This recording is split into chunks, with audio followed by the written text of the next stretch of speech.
जैसा आप बनना चाहते हैं वैसा नहीं बन पा रहे, तो जानिए उसका असली कारण गौतम बुद्ध की कहानी से।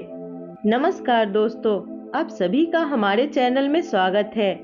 दोस्तों, क्या आप जैसा बनना चाहते हैं वैसा नहीं बन पा रहे हैं, या जो आप चाहते हैं अगर वह नहीं हो रहा है, तो आज की यह कहानी आपके लिए ही है।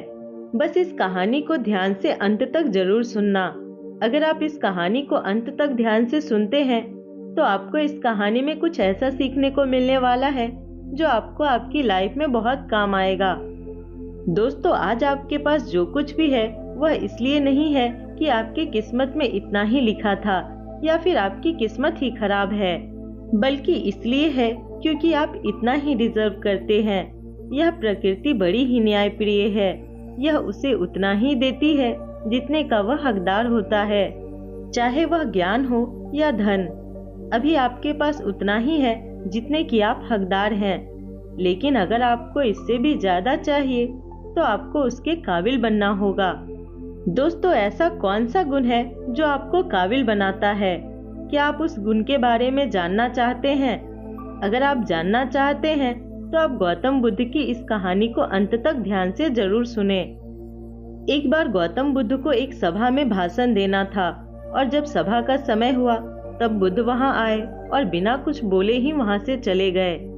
तकरीबन 100 से ज्यादा लोग बुद्ध का उस सभा में इंतजार कर रहे थे, और बुद्ध के इस तरह के व्यवहार को देखकर सभी लोग बहुत चौंक गए, लेकिन किसी ने भी बुद्ध से कोई प्रश्न नहीं किया। अगले दिन फिर से सभा का आयोजन हुआ, और दूसरे दिन सभा में लोगों की संख्या तकरीबन घट गई। इस बार तकरीबन 80 लोग सभा में बैठे हुए थे। बुद्ध सभा में आए और इस बार भी बुद्ध ने वही किया, यानी बुद्ध इस बार भी आए और बिना कुछ बोले ही वहां से चले गए।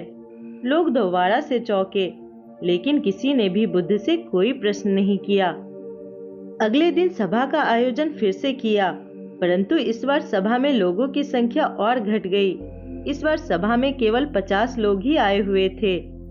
बुद्ध सभा में फिर से आए और उन्होंने इधर उधर देखा और बिना कुछ बोले ही सभा से चले गए।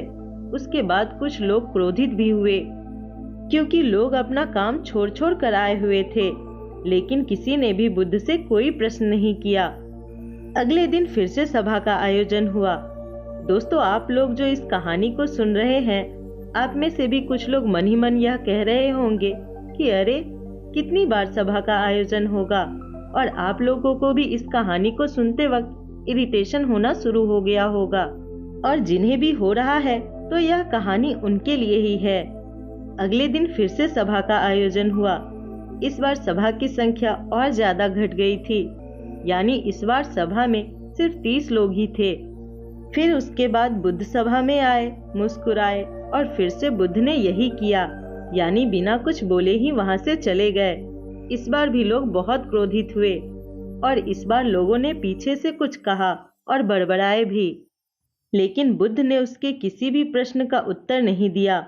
अगले दिन फिर से सभा का आयोजन हुआ, और इस बार लोगों की संख्या बहुत ज्यादा घट गई थी, यानी इस बार सभा में कुल मिलाकर 15 लोग ही आए हुए थे।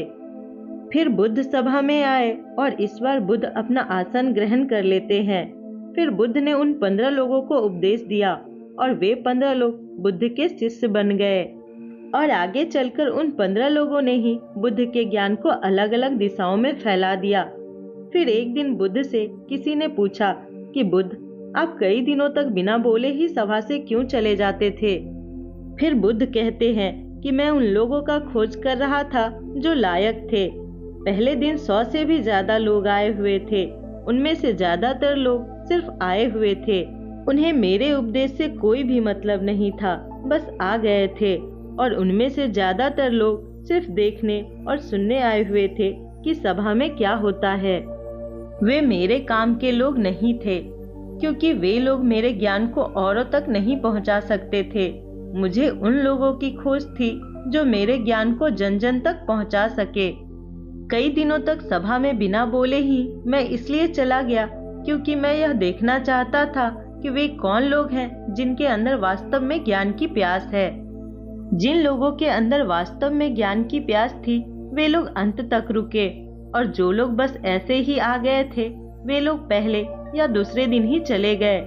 जिनके अंदर धैर्य था उन्हें मुक्ति का मार्ग भी मिला, और जो लोग जल्दबाजी में थे वे लोग अब घर में बैठे हुए थे।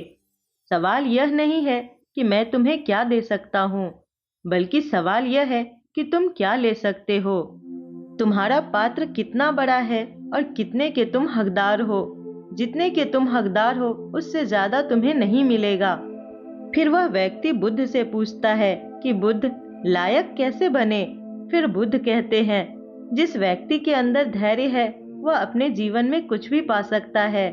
सभा में जितने भी लोग आए हुए थे और उसमें से अंत तक वही रुके जिनके अंदर धैर्य था। चाहे तुम्हारे जीवन में तुम्हारा लक्ष्य जो कुछ भी हो, परंतु तुम बिना धैर्य के सफलता के चरम तक नहीं पहुंच सकते। फिर वह व्यक्ति बुद्ध से पूछता है कि कोई व्यक्ति अपने अंदर के धैर्य को कैसे बढ़ाए। बुद्ध कहते हैं कि निरंतर अभ्यास के द्वारा हम अपने अंदर के धैर्य को बढ़ा सकते हैं। जैसे कोई व्यक्ति जब ध्यान करना शुरू कर देता है तो उसका मन उसके सामने कई सारे अड़चन लाता है, लेकिन उसका धैर्य उसे एक दिन उसके लक्ष्य तक जरूर पहुंचा देता है। फिर वह व्यक्ति बुद्ध से कहता है कि बुद्ध, मैं समझ गया, यानी मुझे धैर्य के साथ निरंतर अभ्यास करने की आवश्यकता है। दोस्तों, अब आपको समझ आ गया है कि आपके पास वह क्यों नहीं है जो आप पाना चाहते हैं, क्योंकि आप उसके लायक नहीं हैं। आप लायक तभी बनेंगे जब आप अपने अंदर धैर्य को बढ़ाएंगे। आप खुद से ईमानदारी के साथ एक प्रश्न जरूर पूछिए कि जो आप भविष्य में बनना चाहते हैं उसके लिए क्या आप धैर्य के साथ काम कर रहे हैं। अगर आपके प्रश्न का उत्तर नहीं है तो आपकी असफलता के लिए जिम्मेदार आप खुद हैं। आशा करती हूँ आज की यह गौतम बुद्ध की शिक्षाप्रद कहानी आपको पसंद आई होंगी। अगर थोड़ी सी भी पसंद आए हो तो वीडियो को लाइक जरूर कर दीजिए। उसके साथ ही इस कहानी को अपने दोस्तों के साथ शेयर करना न भूलें। धन्यवाद।